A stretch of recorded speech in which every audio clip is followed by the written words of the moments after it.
Hello and welcome to this week's Cari Connects. I am Cari Muggs, and each week I pull a card out of the deck and I tell you what's coming up for the week and the signs and symbols to watch for. So, as always, we pull from Colette Byrne-Reed's The Shaman Dream and Alberto Valiato.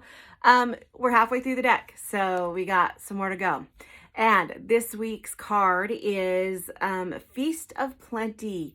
It says choices and their consequences. So I love this because this is telling you, especially for the new year coming up. And I hope you all had a great holiday. I hope you had a Merry Christmas. I'm actually off this week, so I am doing Cari Connects from home. So, and if you hear things in the background, it's because I'm a mom and there's kids here. So, Feast of Plenty. I love this because this is for the new year. There is so much that you can create, and it's like a plethora of choices, and I hope I said that right, but you have so many different things that you can do this next coming year. And even though sometimes I feel like my beginning of the year is somewhere in October, but it's also cool because it's like the collective, the conscious, the collective all kind of begins a new year in January. So you kind of feel that and you get that energy, which is way cool.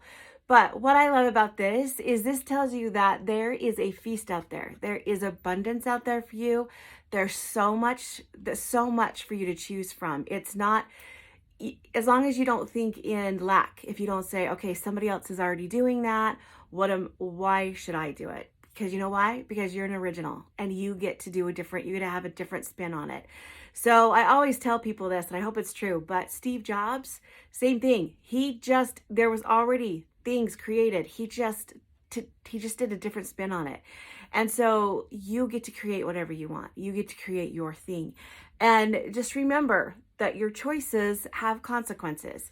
So if you choose to make that move or you choose to go forward, then it's not going to be like all easy peasy lemon squeezy, right? Like there's going to be ups and downs, but you know what? At least you're trying, and at least you're going forward, and at least you're moving forward. If you just kind of sit on the couch and don't do anything, then it's not gonna, that could be your choice. That could be your choice. And you could sit on the couch and just do nothing, and that's okay, because there's a time and season for that too. But I feel like this is telling you that there is so much out there. There's so much out there for you to create. And if you've been worried about it or you've been scared, now's the time. And you can create different things. Like this can do with your career. This could do with your relationship. This could do with your motherhood. And I always say this because I want you to put this in different aspects of your life, right? You have choices, and your choices also, you can always choose. I remember one time I was telling something to my kids and I was like, you always have a choice. You always have a choice. If you don't want to go to work, you don't have to. But there's always a consequence with that choice too. So you can choose not to go to work, but you probably will get fired, right? You could choose not to build the business, but then you wouldn't have it. Or you could choose to go to work and while you're working, maybe look for something else, because you can create whatever you put your mind or set your mind to. And if you ask your angels and your guides to help you, they're going to be 100% on board, as long as you're not hurting anybody else, as long as you still are going to serve your purpose. And your purpose, you have lots of different purposes, not just one, and they come in different seasons of your life. So my purpose when I was younger was to raise my kids and to be a good mom. And now I feel like my purpose is to continue doing that, but at the same time, to build on my mediumship skills and to help other people. I think that's, my nose keeps itching, sorry. So remember, you always have choices. You don't have to do anything you want to do, except for maybe Passover one day. And it's not your time to do that right now. And so, but even that, you still have choices on how to take care of your body. You still have choices. Just remember, you always have a choice. Always, unless you're like locked in, in a cave and you can't do anything and someone has complete control of you.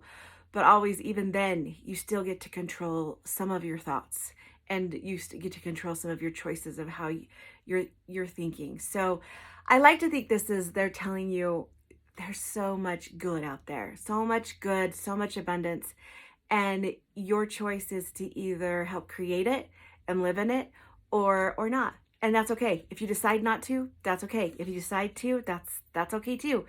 Just know that there's so much good to create, so much good to create. And I'm kind of excited because I kind of I deal with seasonal depression a little bit. And January, I can get through the holidays pretty good because I love the holidays. But January, February, and March are really, really hard for me. And so this is kind of awesome because it's letting me know that I can create that. I know I get seasonal depression, or I know that it's hard for me. So I know I have a choice. I can work on that daily. I can make sure I exercise, make sure I do things to work on it daily. And some days I can sit on the couch and cry, and that's okay too. But I can make choices every day to try and help me with that seasonal depression with those 3 months, right? And I can also kind of create what I want to do for my business. If I want to start, I'm going to start doing group readings, going to start doing classes. My rest period was over. So now it's my choice to start to build. So if I wanted to choose to rest some more, I could do that. But I choose because I choose to start to help other people and help more people and expand, because I know that I struggle with seasonal depression. So I want to connect. I want to, this year, I decide that's my word. Every year we make a word, and one year was magic and one year was purpose, and this year was connect, because I'm an introvert and I kind of try and hide and I kind of do my own thing. And this year I'm going to start trying to connect more. I used to not, maybe I would do readings for my clients, but I wouldn't really build friendships because I would be nervous, or I don't care anymore. I'm going to connect. This is my thing. So that's my choice, because when I choose to do that, it's going to bring abundance. It's going to bring a feast of plenty of it, right? That's what the card is. So the sign and symbols to watch for this week are swords. Obviously swords. There's some swords here that are in a big, I think this is a crystal.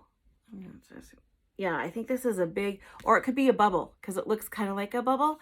So it could be a big round crystal or a big bubble. It could be the moon also too. It's a circle, a white circular thing. So anything white circular that you see this week. Swords also count. Also, there's a big crystal, a clear crystal shooting out from this moon, or this sphere, this white sphere or globe. And so a clear quartz is to help you open up your senses, help you open. And that could be your choice, is to this year to become more spiritual, work more on your awakening, right? And then also there's this leaf, and there's a feather right here. There's a feather. So a feather's a good one. And all these leaves, this leaf that the crystal ball is on top of. Yeah, I think I can't really tell what they're on top of, but there's also a bee out of nowhere, like just out of nowhere, just a bee sitting on top of the crystal ball, just on top of it. And so any kind of bee, any kind of hornet, any kind of bee, bumblebee, anything you see this week, these are signs that Spirit wants you to choose. Make a choice. It's time to stop just sitting and waiting for things to happen. Choose to do it. I always tell the story about the keys, and I know you probably have seen this before, or I've told you before, but if you ask Spirit, let's say you lost your keys, and you're like, Spirit, help me find my keys, and then you sit on the couch, Spirit can't help you. Look for your keys. Spirit, if you say, Spirit, help me look for my keys, and you get up and you start looking, Spirit can whisper in your ear. Spirit can move the keys. Spirit can put thoughts in your mind. You have to do some of the work too. You have to do some of the work. So also the numbers 2 and 0. 222 means you're moving in the right direction. So if you decide to make a choice and you say, okay, I decide to do this, and all of a sudden you see 222 everywhere, that's the right choice. And zeros are my favorite because zeros are divine. Zeros are the universe, God, Spirit looking out for you. That's God's love, unconditional love. So know that whatever choices you make, nothing is a failure. Nothing. So if you choose to do something and you feel like you failed at it, it's not a failure. It just teaches you, and it reminds you that God is unconditional love. You're loved regardless of whatever choice you make. So I hope that helps. I love this card for this year. I think this is such an awesome card for the beginning of the year. So happy New Year. Happy New Year. I am one that I love to reevaluate in October. I kind of feel like it's a new thing for me, but also too, I love January because the whole collective is on board of renewing and redoing. So it's kind of an awesome energy to hold. So I love you guys so much. I hope you have a happy new year. I am not working this week. I will probably do a podcast on manifesting, but I am not in the office. I probably won't answer any messages. I have not taken a week off since my little grandbaby was born almost 2 years ago. So, and I took a week off to go stay with her and help her mom. So I'm taking a week off this week. So I love you guys so much. But just know when I come back next year, it's going to be gung ho. It's going to be full force. So I love you guys so much. This is so funny, but I feel like your mom, but make good choices.